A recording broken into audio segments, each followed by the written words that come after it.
Good evening. Welcome to my channel. The least popular channel on YouTube. Actually, it's maybe not, but it's definitely up there in the top 10, I would think. But I thank you, few people, for watching, and I will reward you with the third chapter of my novel, Stutter.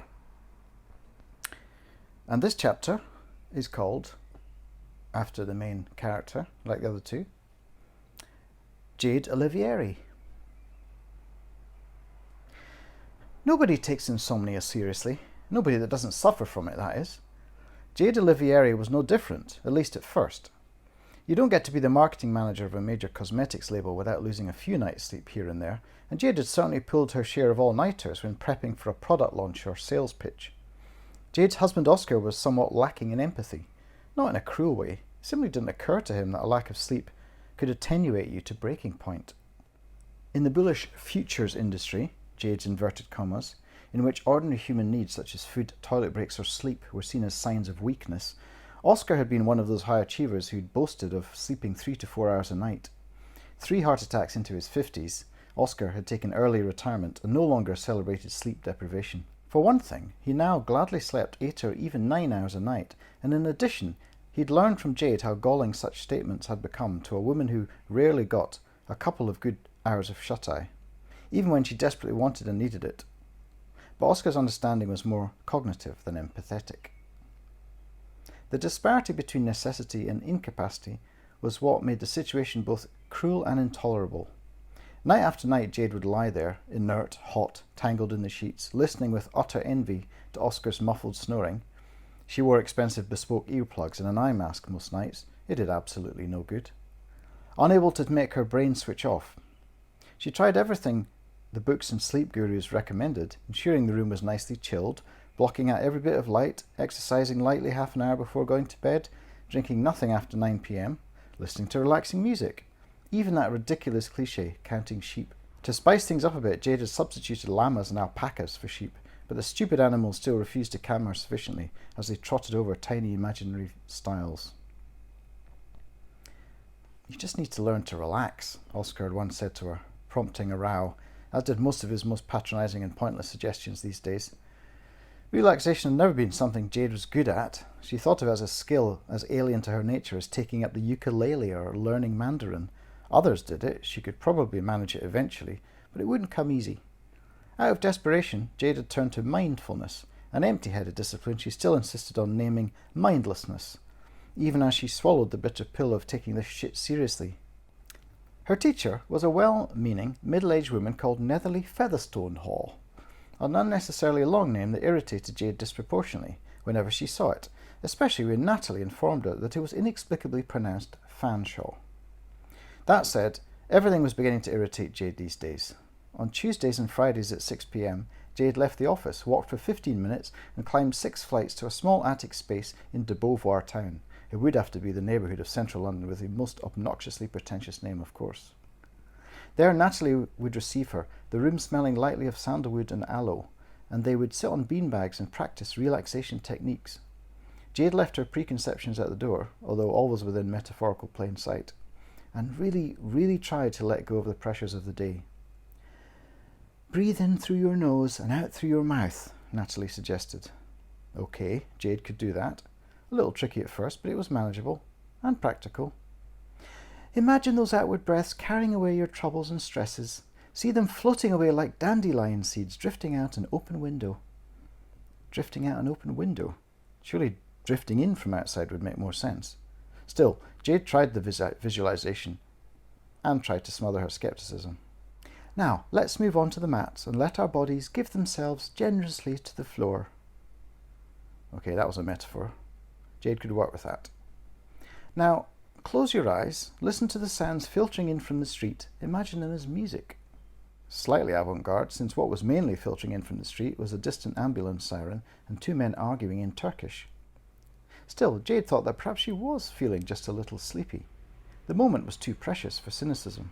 If she drifted off entirely, would Natalie let her sleep? "Now, open your third eye, let your consciousness out into the universe." Nope, she'd ruined it. Jade was very much having an in-body experience, and that experience was now one of frustration. Why did everyone have to turn to cod mysticism these days? The brain and body were miraculous enough without floating off in some Deepak Chopra cloud of woo-woo. Jade lay there, not wanting to offend Natalie by revealing the extent to which she was now fully wide awake and irritated. She might as well think through what she had to prepare for the brief she'd be giving to the design team tomorrow morning. Except that, of course, she couldn't maintain focus either. Jade was perpetually stretched out in some malleable state between lucidity and sleepiness, unable to fully commit to being awake and alert or asleep and dreaming. It was affecting her physical and mental health to such an extent that others had begun to notice. Jade felt overheated much of the time and yet unable to perspire. She felt dehydrated. However, drinking endless glasses of water achieved nothing more than making her bladder uncomfortably full. She found her concentration lapsing mid-sentence, could hardly follow a movie or even an episode of her favourite show, The Good Fight, without endlessly replaying scenes. She'd forget the name of ordinary objects. Most recently, she forgot the word projector in a presentation and had to ask her assistant Nigel to go and fetch a replacement light screen thingy. Everyone had laughed as she made light of her momentary confusion, but Jade heard an edge of unease in the room as she grew increasingly more forgetful and flustered, and eventually had to admit to the assembled team that she'd not been sleeping. It was an understatement of vast proportions. And now the deja vu was getting to be more than a joke. Like everyone, Jade experienced those moments when you felt certain you'd gone through the current experience before, complete with a feeling of premonition and predictability. Unlike her friends and colleagues, however, and quite unlike Oscar, who told her that he didn't know what she was talking about, Jade could actually write down some of the things that would happen next and tick them off as they came true. She tried it for the first time yesterday, and hadn't yet shown Oscar, but it terrified her. Jade stared at the piece of paper in her hand, headed Friday the 26th of September 2022, written several weeks ago. She'd listed the following events. 7:20 p.m, drunken idiot asked to leave tube. Fight.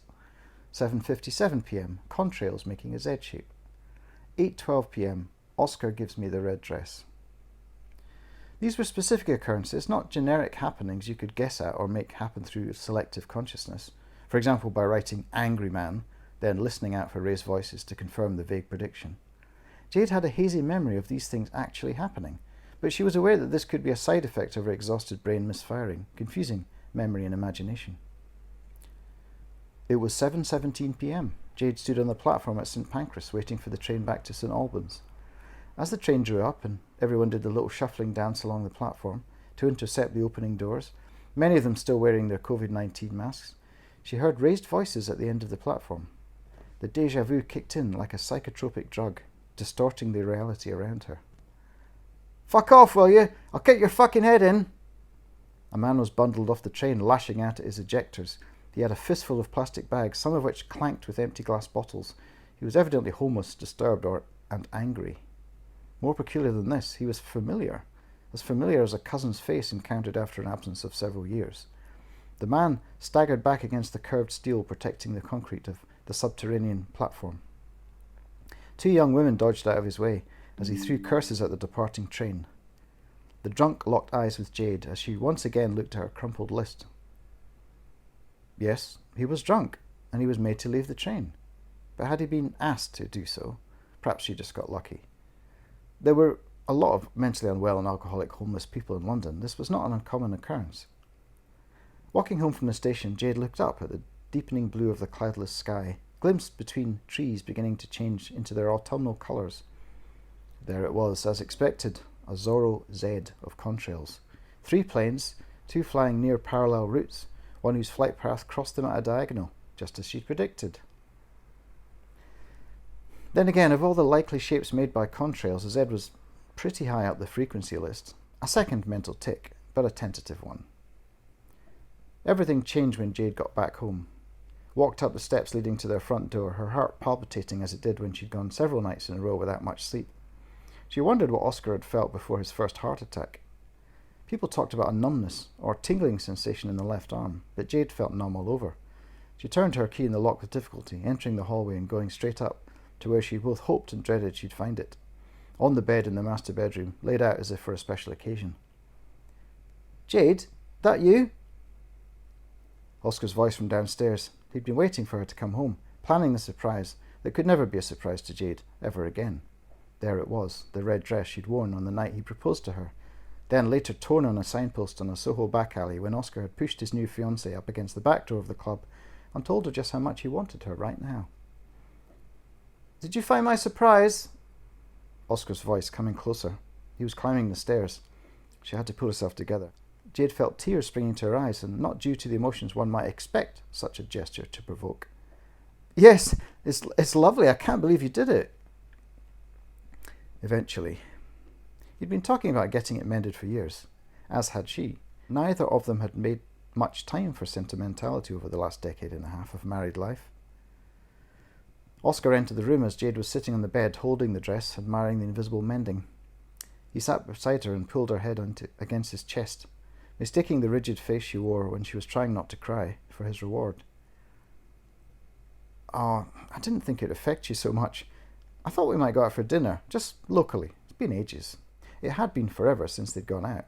Jade felt the sobs build in her chest, a pressure that couldn't be restrained much longer. Of course, release never came. She wouldn't let it. Jade had an idea, and a daring one. "I knew about the dress." Oscar pulled back and looked into her moistening eyes. Did you find it? I thought I hid it so well." Jade shook her head. "That's not how I knew. Oscar, before we got to dinner, can we..." Jade could feel Oscar's heart beating faster beneath his ribcage. If he thinks I mean sex, he's really going to be disappointed, she thought. "Can we watch the 6 o'clock news?" Oscar laughed. "That's the weirdest romantic suggestion I've ever heard." Jade sat up, trying to remove all trace of irony from her expression. Earnestness wasn't a natural fit for her features. "First, I need to tell you a few things." Minutes later they were sitting shoulder to shoulder on the sofa, with the BBC News playing, a cup of tea warming Jade's hands, whose circulation had always been lousy. Fiona Bruce was delivering the headlines. Oscar had admitted he had a crush on the high cheekbone 50-something. Jade admitted a fondness for George Alagaya. The memories were coming thick and fast now. The volcanic eruption in Iceland, the 8.7% inflation rate, the highest ever recorded, and what Lord Snooty said in a live broadcast.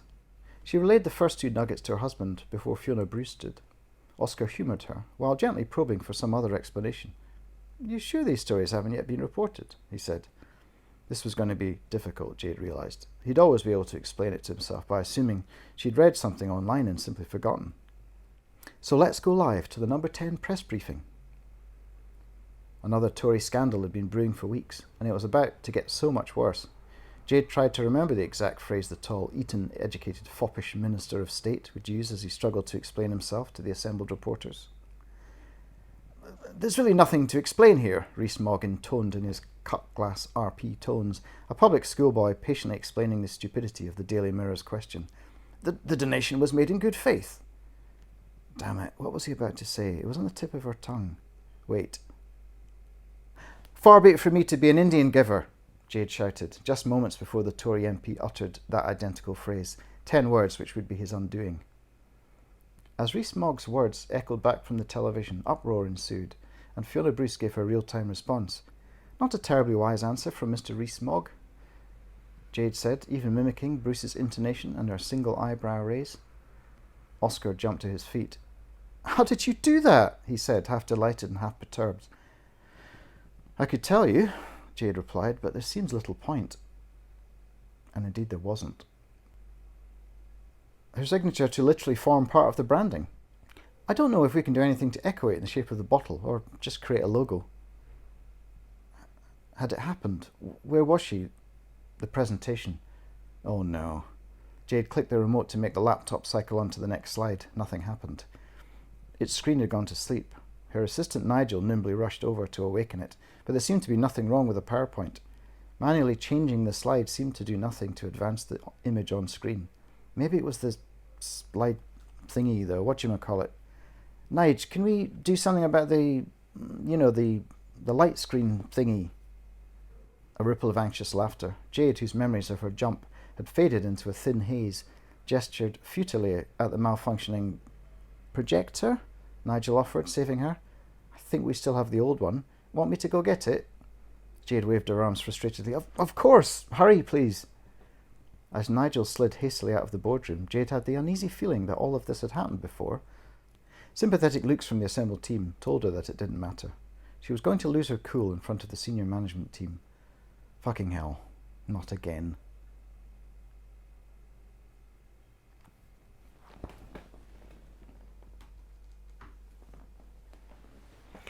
And that was chapter 3 of Stutter. So if you've watched chapters 1 and chapters 2, you should be beginning to see a pattern developing. Chapter 4 takes it somewhere completely different. And I may read that one to you as well, and that will be the end of my extract, and that will be the end of this, me reading the stuff that I'm sending out to agents. So if you know an agent who's looking for a strange time travel, mind-bending, paranoid conspiracy thriller with humour and a hint of complexity, then send them my way. Show them this episode. You can share it, you can subscribe if you're not a subscriber, hit the like button, and I'll see you again very soon. And I will write another random word story. I'm just on a bit of hiatus from that because I'm editing on this system a film of my first book, Downhill From Here. Downhill From Here, the movie, is becoming a reality, finally, after 7 years. And also developing a board game called The Wandering Wood. So I've got a lot of projects on, but I do intend to still write stories now and again. And yes, and I'll stop apologising, and I'll see you again very soon. Bye.